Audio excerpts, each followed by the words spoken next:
Hey, hey, we're here. Okay, good morning.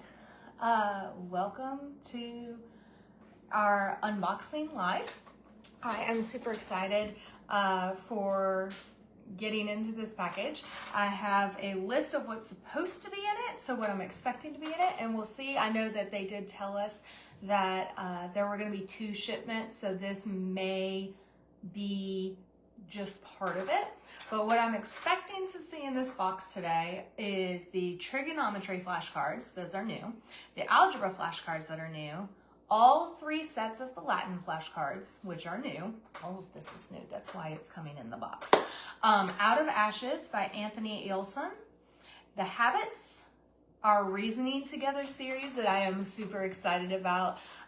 It is the new curriculum that CC has put out for the reasoning strand of challenge that leads all the way from A through 4. There's an Experience Reasoning Together event coming up Tuesday the 24th, I believe, at 7:30 p.m. You can find that on classicalconversations.com and search events, and that will be a 45-minute call of just going through the new Reasoning Together curriculum and getting a sneak peek of that and a grasp on the vision for it and how it is woven so beautifully and designed so beautifully starting in Challenge A and bringing our students to the culmination of a rhetorical skill set in that strand at Challenge 4.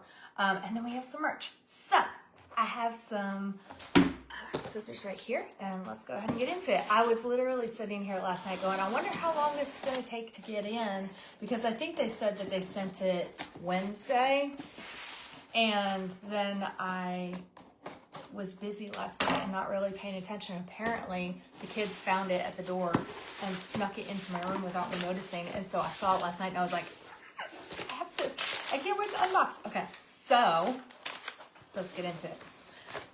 Okay, very first thing, baseball hat. I actually already own this one. To Know God and Make Him Known on it.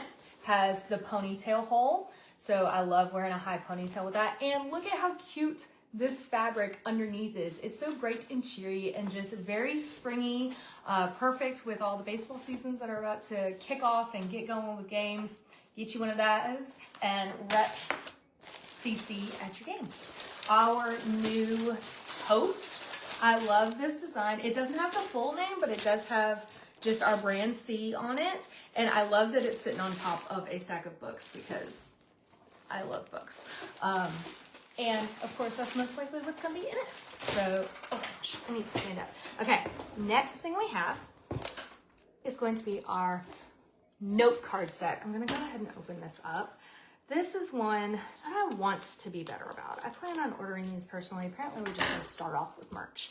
I plan on ordering these because I want to be better about giving encouraging notes to our leadership and our tutors and our directors. So there's an assortment of these note cards. Let me see. They are postcard style, so it's just image on the front, blank on the back for you to be able to write on that. We believe God trusts parents with their children, and so should we. We want every child to say, I can do that. It's going to be hard, but I can do that. So lots of inspirational quotes, some from Lee Borton's, some from some of our books. There's one from Robert. All very pretty and encouraging. I'm one of those people that I get stuff like this and I tape it onto my bathroom mirror to remind me when I wake up and when I brush my teeth in the morning. This is the goal, this is the vision, this is what I'm working for. All right, some of the actual resources. Let's get into Out of the Ashes by Anthony Eilson. Eselin, I'm sorry if I'm pronouncing that wrong, but this is a commentary. It is aimed at parent equipping, and so you're going to enjoy this if you are founding this for new CC families. It's really for all, so that we can understand the fight that we are entering as we choose to homeschool and home educate our students, and why we don't want them in the culture and having the culture educate them. So this is going to be a great book for that. It's targeted at scribblers and foundations, but I think it would be fantastic for anyone. On the same lines of that, I'm not going to lie, this is the one I was most excited about. Okay, so The Habits of a Classical Education is Lee's rewrite of The Core, which was the first book in her classical education trilogy that she wrote after starting Classical Conversations. And she basically wrote handbooks for parents on the program and why classical and why Christian and why homeschool. And this is her book that just walks us through her vision for the program that we've chosen to use to educate our students. And it is, I mean, you're seeing this as I'm seeing this. You saw me open the box. I haven't had a chance to look at this yet, but I am so excited about this resource. It is chock full of, let me see if I can show you the contents. So here we have the table of contents, and you can see how, maybe hopefully you can screen grab that. We start with the classical model, and then we go into the grammar arts, and she walks you through each of the pieces of kind of new grammar memory work that we're working on and how to approach those using the 15 classical skills. This one's focused on the grammar stage. One of the things I love is that it was intentionally formatted in sections that are estimated to be about 15 minutes long for reading. And so it's kind of that really quick snippet of, we know you're busy, mama, here's a quick, jolt of juice to keep you going, get some energy, get some encouragement, and keep on moving. So love that. Got 2 of those copies in. What do we have next? All right, swinging back to merch. I'm gonna open this. We have a new CC journal that is being released, and this is a really nice soft pleather texture. Can you see? I'm trying to angle it right. It's embossed with the logo and Classical, Christian, and Community on it. It has the elastic closure. It has a ribbon bookmark, and the formatting is, or the design is an off-white lined paper. So that is beautiful. I feel like I'm always needing another notebook and something to just scratch notes on. All right, let's get into our flashcards. We have algebra flashcards. Let's see. These are from the sneak peek that I have seen. These are really basing themselves on, oh, I'm gonna have a hard time getting into this one. They wrap that well. These are going to be based a lot on the laws and the limits. So when you think about foundations and when our students are memorizing the mathematical laws after the first few weeks, that's kind of what we're imagining here. Something fun is we have bonus cards. So in the previous decks, I want to say it's 70 cards, and in these decks it's 72. So you have 2 extra cards, 2 extra bonus pieces of information, both for algebra and trigonometry. Okay, what is an inductive proof? An inductive proof proves an algebraic pattern. Step 1, you demonstrate for the base case, you assume it's true, then you show it's true, and then the induction holds. So you're gonna have your answer. Ooh, on the flip side, what else do we have in here? A zero matrix is a matrix of any dimension in which every element is 0. Lots of vocabulary and definition, really leaning into that grammar stage, which is what the flashcards are for. They're for memorization. They're for pounding those pegs in and being able to go back and hang stuff on it later. Here we have a formula, which is the equation of a line where m equals the slope and b equals the y-intercept. We have an example of, this one should be familiar. Distributive law. Here we go, foundations parents. What is the distributive law? It has a description and then the answer on the back. I hope this isn't backwards for y'all. I'm so sorry. I am using the front-facing camera. So if it's backwards, sorry. Okay, what else? Divisibility rule for 2. If the last digit is even, then the answer will be an element of an even number.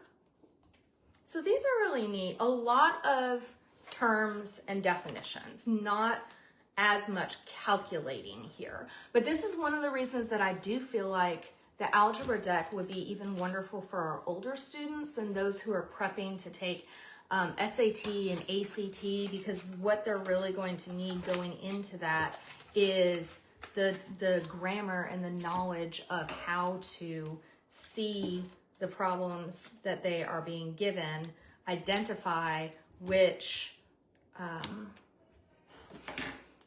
law or format that problem is in, and then once they're able to identify what they're being asked to do, they have a higher success chance of getting that right. So, okay, trigonometry in degrees and radians. So, goodness, it was 3 or 4 weeks back that we were doing that, I think it was triangles in circles, was the Math Map week, and it was very much talking about each of the quadrants of the circle. Like if you have a circle and then you break it into 4 and you have your 4 quadrants and the degrees of angles within those quadrants. And so that is what this deck is going to be working with. It's going to be working with specifically the 15, 30, 45, and 60, 75, and 90 degree angles within that. So starting out with basic vocabulary, sine is the ratio of the length of the leg opposite the angle theta to the length of the hypotenuse of the right triangle. So it's giving you that formula there. You see that? It's giving you the formula for how to calculate the sine. Then we have here an example of where we're looking at our angles, and if the intent with having the certain number of angles that they have chosen, we're calling them significant angles. So if I can set these down, here you go.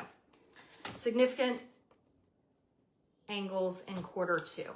So here you can see the angles, and they just want our students to be able to know those equations or those equivalencies so that at a glance it's easier, and we're equipping our students to be able to estimate practically and estimate accurately. If they have these certain angles memorized within, so because this is quarter 2, we're looking at 120 degrees, 135 degrees, and 150 degrees. But if they have those 3 things automatically memorized because of the flashcard, they're going to be able to estimate with a much higher rate of accuracy when they get to those types of questions. Okay, so these are going to be calculation flashcards. They're literally asking the sine of 60 degrees, which is equal to pi over 3.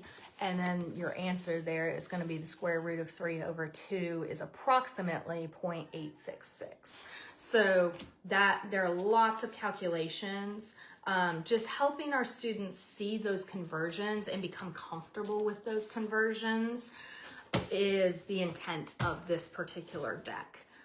All right, let's stick that one to the side. Let's see what's next. All right, let's start with Latin nouns and pronouns. Okay, so these are our Latin flashcards, and our Latin flashcards are actually intended for our FE students, not our challenge students. You're like, but they only do the new grammar memory work with foundations and essentials. Yes, the intent of these flashcards is much like what Lee intended when she created F&E as a program. She originally started classical conversations in challenge. And so when her students were done with challenge and she had attained kind of this level of exposing them to and equipping them for the information she felt was necessary for a holistic, healthy education, then she actually reverse engineered the challenge program into the foundations and essentials programs so that it would build the students up in a manner that they would be equipped when they got to challenge and it wouldn't be such a huge shock to the system. So if we're doing what the designer of the program intended when we're working in Foundations and Essentials, then we are truly memorizing the information for our students to recall and rely on when they get to the challenge program. This new resource is part of the way that we are doing that. So our Latin nouns and pronouns cards, we have nouns and pronouns, verbs and conjugations, and adjectives, adverbs, and prepositions. They do not directly line up with specific cycles. However, if you want to kind of match them, we do nouns in the first cycle, we do verbs in the second cycle, and we do other in the third cycle. So they do loosely, but they're not intended to rigorously correlate there. Okay, so the nouns and pronouns. All of the decks have an instruction card that will explain the deck to you, followed by how to practice this memorization with the flashcards and a recommendation of different games. Also in here, I expected it to be in the front, but it's not, so maybe it's in the back. Yep, on that back card is a pronunciation guide for your students. We do use the classical method of pronunciation, so there's some variety there. Or not variety, there's some specification there. Okay, so these flashcards, the intent is for your student to look at the Latin and provide you the English. They're very simple. That's all we're going for. We're going for vocabulary, terms, and definitions. So agricola, I have not looked at the pronunciation card, so if I'm saying this wrong, forgive me. Agricola, agricolae, and it's giving us the information that is masculine and that is a first declension noun, but it's up to you whether or not you want your student to be able to tell that back when you're quizzing them or when they're quizzing themselves. On the back, it just has farmer, husbandman. So ideally, your first stage for these cards is for your student to look at the Latin and provide the English. Once they have that mastered, maybe they go from the English to providing the Latin. And once they have that mastered, maybe they go to providing the gender and the declension. So there's some buildability within these flashcards, but all of these are going to be nouns, with the last few being a couple of basic Latin rules. So what are the attributes of Latin nouns? The attributes of Latin nouns are declension, gender, number, and case. So they're going to go through just some very basic rules for Latin, specifically Latin nouns. So there's 6 of the cards are rules, and the rest of them are going to be vocabulary. Again, you're like, that's fantastic. Why? Well, the why is so that they are more equipped when they get to challenge, and that Latin is not such a fire hose. And so if they have this equipping of basic vocabulary, it makes the approach into Latin a whole lot simpler and more enjoyable, genuinely. So when would you use these? One, out the gate. At foundations level, if your student is really jiving with the vocabulary or with the flashcards, absolutely pour these into them and equip them for that. Secondarily, if you already have an older student that's kind of missed that front line and they're managing their first or second tour of essentials, maybe you ease off a little bit.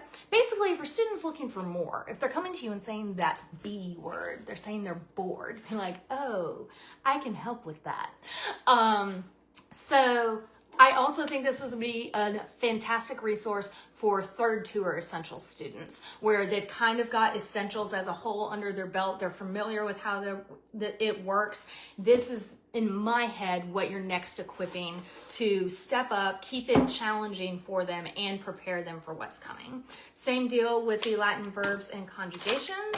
We're going to have your instructions. We're going to have how to memorize and the flashcard games, and then we're going to go into different verbs and conjugations with the Latin on one side, English on the other, the intent being just for our students to be able to recognize the Latin and convert it into English. And then in the very back, we're going to go into some Latin rules. What are the attributes of Latin verbs? Latin verbs have 6 attributes: conjugation, person, number, tense, voice, and mood. Again, if they're in essentials, that should seem fairly familiar to them. What distinguishes a first conjugation verb? The second principal part ends in a long ARD. And there's a pronunciation guide in the back for how to say that. So, bunch of rules like that. We have 1, 2, 3, 4, 5, 6, 7, 8 rule cards for Latin. For verbs, rather. We're still in Latin. The other one is Latin too. And then the cards for adjectives, adverbs, and prepositions are very much going to follow the same pattern.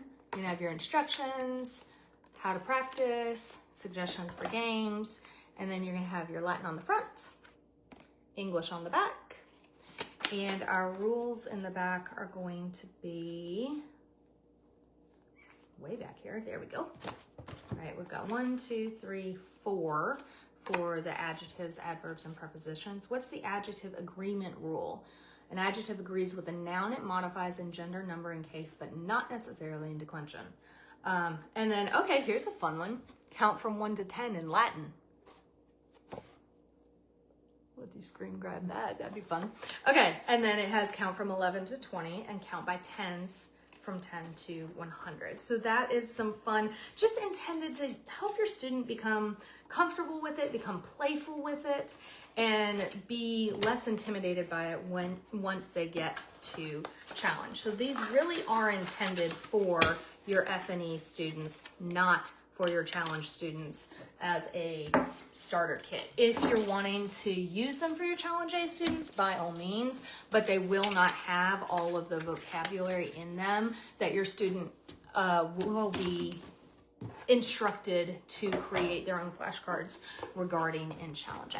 All right, popping back to merch real quick. We have a pencil set. I'm super excited about this one because I write all over all of my books, whether it's my Bible study or my fiction books or whatever it is. I love a good highlighter. So we have partnered with Mr. Penn to get these custom Classical Conversations pencil bags that are filled with Mr. Penn highlighters. I love Mr. Penn's colors. And then it also comes with this bookmark that has the how to use the highlighting system and annotating that CC encourages our students to use, because knowing how to take notes is a skill in and of itself. And so this is an awesome tutor gift or graduation gift or student happy, and just, I mean, I've literally never not needed more highlighters. Okay, reasoning together analogies. Here we go. So this is going to be for Challenge A, Semester 1. Is that, no, fallacies this one.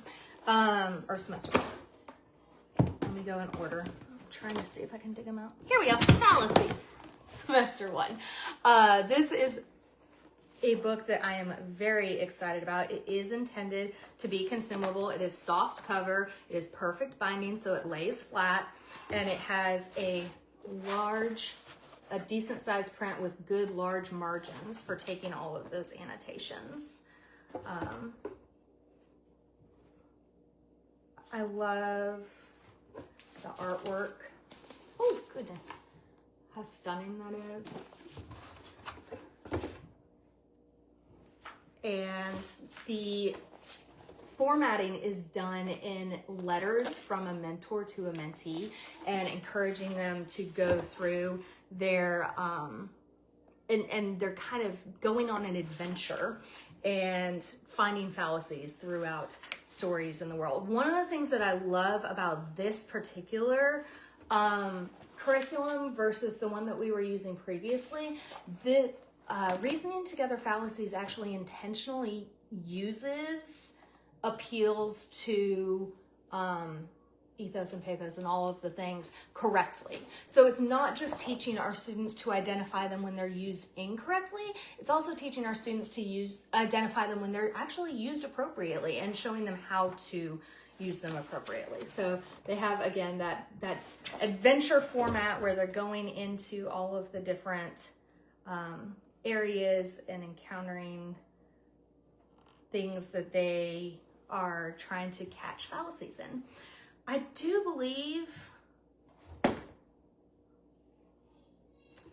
it's this one that pulls from the echoes. Come to my Reasoning Together experience event on Tuesday the 24th, and I will make sure that I'm squared up on these, but I believe it's this one that pulls the excerpts from the Echoes trilogy. So that's another way that is super wonderful for our families to pull together a one-room schoolhouse environment. And if your student's in here and they're like, hey, this was a really cool story, and you have the Echoes trilogy, which is not changing come 27, then you can go get the expounded version of it, because that only has the excerpts. Okay, analogies. Analogies has the answers in the back. So that's where that's going to be. Fallacies, no, I'm thinking puzzles. Hold on. Yeah, we'll talk about puzzles when we get there. Okay, analogies is going to be a highly consumable. So this one, fallacies, you could probably get away with. Being careful if you have a student who's really good about writing in a notebook. Analogies is going to be consumable. It is also soft cover binding, soft cover, perfect binding, lay flat, so that you can break open that spine and make it really easy to access, but it is a workbook. So this one, really and truly, the only thing that's changed from Analogies for All of Us, which is what it was previously, is the cover and some formatting. So if you have Analogies for All of Us and you already had that and you were going to use that, by all means, keep going with that one. There are going to be some formatting differences, but content-wise, it's the same. So it's basically just a new cover and some formatting changes that will change the numbers on you, but that's there. This one I'm excited about, Reasoning Together Puzzles. This is called The Dancing House, and it is absolutely, it's like an optical illusion, just in real life, like 3D optical illusion. It is a really neat picture. This one is so much fun. It nods to Lewis Carroll, who loved puzzles and was known for writing in purple ink. And so a lot of the pages in here actually use purple ink as a nod to him, and the instructions specifically are in purple ink. So the goal here for the reasoning strand is for it to be a restful strand. There's a lot happening in challenge, and the intent of having a restful strand where you can just kind of think of it as a morning basket event or a picnic under the tree. But the intent here is to encourage students to wrestle with things that may or may not have the answers to them. There are hints in the back of the book if your student's getting super frustrated, but there's not actually an answer key in this book. It is available on CC Connected for parents, but there's not an answer key in this book, and that's on purpose, because the point of puzzles is that you wrestle with them, not that you copy their answers. There are a lot of places where copy work is work. This is not one of them. The intent here is to wrestle with it. And Jennifer Courtney and her family, she is one of the top tier for curriculum. Her and her family actually went through and managed to solve every single puzzle in this book. But the reality is there may be some puzzles in here that you're gonna have to wrestle through with your student, or you're gonna have to sit down and come back to. And it's just teaching that endurance to our students, but in a fun way. Something else that I feel like is super important about this book in particular is that I'm trying to find the table of contents. Okay, each of the chapters focuses on a different type of puzzle. So there's going to be, it's very self-paced. There's not a do these pages on this day. you're going to have to look at it all, decide how much you want your student to do, and figure out how to pace that through out the week, which is a fantastic skill for them to have as well. But each of the chapters work on a different type of puzzle. So if your student isn't vibing with this week's type of puzzle, come back next week. It's going to be different. All right? Reasoning together, words in the word. I'm ordering, so my oldest is currently in B. She'll be in Challenge 1 next year. I am ordering this book for myself. I am so excited about this. This is the Challenge 4 Reasoning Together strand, and it is the culmination of, we've gone through the grammar, we've gone through the dialectic stage, and we want to produce rhetorical students who can go into the world and can persuasively articulate their positions and Jesus to the world, right? This is the book that is going to pull all of the 15 skills that they've been working on through their entire CC experience together, and it's going to walk them through how to apply those 15 tools or skills, I think they call them skills now, 15 skills, to studying scripture. And because ultimately that's what we want. Our goal is to know God and to make him known. And if our kids have these skills, that's fantastic. And it allows them to approach learning anything that they want to. But what we want them to approach most of all is God's word, and to grow deeply in their relationship with that. And so this book is intended for our Challenge 4 students to wrap their mind around those skills specifically, and then practice different ways on how to dig into scripture using those skills. It has a list of the skills straight out, and then each chapter goes into specific examples. I'm trying to flip through so I can see one on how to, like, here's an example. Can we create a bibliography card? And how can we create a character chart, and applying all of this using scripture. So this is for 5 common topics. I cannot wait to sit down with this and dig in. This is walking them specifically through how to use the point of relationship in scripture, creating a setting chart and comparing maps. Love that. And then I think the last thing in here is going to be the Cycle 3 U.S. History-Based Writing from IEW for our Essentials students. So that should be familiar for you if you have been in CC for a little minute, but that is all of our new resources. Thanks so much for coming to hang out with me on this live and get a sneak peek. I hope you are as excited as I am about getting to see all this stuff at Practicum. Join me on any of my calls. They're all listed on Classical Conversations under Prepare style events. So you go to an event and then search Prepare, and I've got all sorts of calls under there to help. They're program specific calls if you want a deeper dive on the program that your student's about to go into, whether you're new to CC or whether you've been here for a while but it's a new program. And then also that Experiencing Reasoning Together call that will dive deeper into, have a slideshow that has actual excerpts from the book so you can see the pages and the what, why, and how of that particular strand. So thanks for coming. Y'all have a great spring break.